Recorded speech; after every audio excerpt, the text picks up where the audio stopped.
Perkenalkan, nama saya Diva Dengresmonda dengan NIM 4202227083. Di sini saya akan mempresentasikan hasil kerja kelompok saya, yaitu Atma Prana Lifestyle and Sport Center. Saya akan menjelaskan tentang tema dari taman kami. Yang pertama, yaitu ada lifestyle. Lifestyle adalah suatu tempat atau kompleks yang dirancang untuk memenuhi kebutuhan gaya hidup modern yang biasanya mencakup beragam fasilitas seperti pusat perbelanjaan, restoran, kafe, pusat kebugaran, salon kecantikan, tempat hiburan, dan area rekreasi. Tujuan utama dari Lifestyle Center adalah menyediakan pengalaman belanja dan rekreasi yang menyenangkan, nyaman, dan menyeluruh bagi pengunjungnya. Yang kedua, Sport Center atau pusat olahraga adalah fasilitas yang dirancang khusus untuk berbagai kegiatan olahraga dan kebugaran. Pusat ini biasanya dilengkapi dengan berbagai fasilitas olahraga seperti lapangan olahraga, basket, futsal, tenis, gym, kolam renang, studio aerobik atau yoga, serta ruang-ruang untuk latihan dan kompetisi. Pusat olahraga bertujuan untuk mendukung gaya hidup sehat dengan menyediakan tempat bagi masyarakat untuk berolahraga, menjaga kebugaran, dan bersosialisasi. Ini saya akan memberitahu tentang pemilihan lokasi dari kelompok kami. Yang pertama, lokasi berada di Jalan Veteran, Benua Melayu Darat, Kecamatan Pontianak Selatan, Kota Pontianak, Kalimantan Barat, dengan luas lahan 7.800 meter persegi. Alasan pemilihan, lokasi strategis karena berada di tengah kota dan dikelilingi fasilitas. Saya akan menjelaskan tentang analisa aksesibilitas. Yang pertama, data. Yang pertama, ada 2 jalan di area tapak. Yang kedua, jalan di bagian depan tapak. Yang ketiga, jalan di bagian kanan tapak. Analisanya, yang pertama, jalan pada bagian depan tapak adalah jalan Ayani. Yang kedua, jalan pada bagian kanan tapak adalah jalan Veteran. Dan responnya membuat arah masuk dan keluar secara terpisah. Kedua adalah analisa utilitas atau pencahayaan. Datanya, yang pertama, terdapat lampu jalan di sekitar area tapak pada bagian depan dan kanan tapak. Yang kedua, pada bagian belakang tapak terdapat hutan kota. Analisanya, yang pertama, pada bagian depan tapak terdapat lampu untuk pejalan kaki di area trotoar sepanjang jalan Ayani.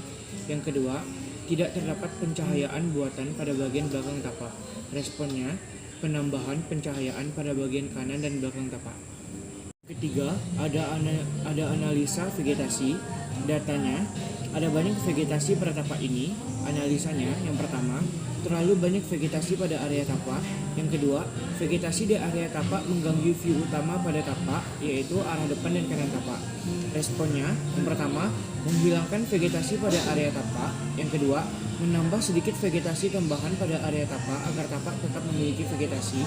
Yang ketiga, menambah vegetasi pada bagian depan dan kanan tapak sebagai penanda area aman pada tapak. Keempat, ada analisa drainase. Datanya, drainase perkotaan pada bagian depan tapak. Analisanya, kiri, kanan, belakang tapak belum tersedia drainase. Responnya, membuat saluran drainase pada bagian kiri, kanan, belakang tapak seperti drainase pada depan tapak. Yang kelima, ada analisa view. Datanya, yang pertama, pada bagian depan dan kanan tapak terdapat jalan utama. Yang kedua, terdapat vegetasi pada bagian tapak. Analisanya, yang pertama, view pada bagian depan tapak adalah jalan Ayani. Yang kedua, view pada sebelah kanan tapak adalah jalan Veteran. Responnya, yang pertama, menghilangi vegetasi pada tapak agar view pada bagian kanan dan depan tapak terlihat. Yang kedua, posisi tempat duduk utama menghadap ke arah barat agar pada waktu sore terlihat matahari terbenam. 6. Ada analisa matahari. Datanya, yang pertama, matahari terbit pada pukul 5.30 sampai 5.45 WIB. Yang kedua, matahari terbenam pada pukul 17.50 sampai 18.10 WIB. Analisanya, yang pertama, matahari terbit dari arah belakang sebelah kiri tapak. Yang kedua, matahari terbenam dari arah depan sebelah kanan tapak.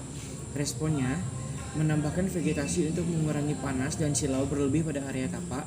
Dengan adanya penambahan vegetasi juga berfungsi sebagai shading di daerah-daerah yang terkena panas. Yang terakhir, analisa kebisingan. Datanya, sumber kebisingan ada di jalan yang dilalui kendaraan. Analisanya, sumber kebisingan utama berasal dari jalan Ayani, depan tapak, dan jalan Veteran pada kanan tapak. Responnya, yang pertama, memberikan beberapa vegetasi di sumber kebisingan untuk menyaring suara bising yang masuk ke dalam area tapak.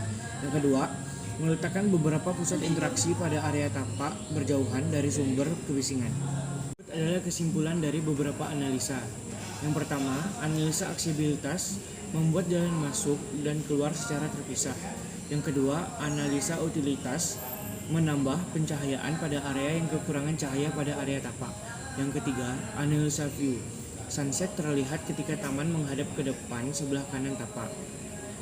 Yang keempat, analisa vegetasi menambahkan dan menghilangkan vegetasi. Yang kelima, analisa drainase penambahan saluran drainase pada area yang belum tersedia saluran drainase. Yang keenam, analisa matahari memasang sun shading. Yang ketujuh, analisa kebisingan menambahkan vegetasi untuk mengurangi kebisingan pada area tapak. Berikut adalah detail utilitas yang berada di taman kami. Yang pertama ada gawang futsal, kursi taman, wastafel, ring basket, hidran, lampu taman, alat gym, air mancur, dan lampu tribun. Berikut adalah detail elemen yang ada pada taman kami, yaitu gawang futsal, kursi taman, wastafel, ring basket, hidran, lampu taman, alat gym, air mancur, dan lampu tribun. Sekian penjelasan dari presentasi kelompok saya. Terima kasih.